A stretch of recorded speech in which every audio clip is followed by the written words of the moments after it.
Yeah, we'll show you the workshop this morning. Everything happens and doesn't. How's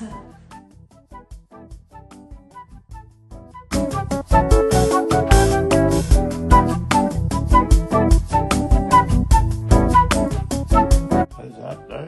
Good job. A wine holder Sean's making. This is the St. Bridget's Cross. The map of Inishowen. This is, you know where Inishowen is? Yeah. You're living in Inishowen.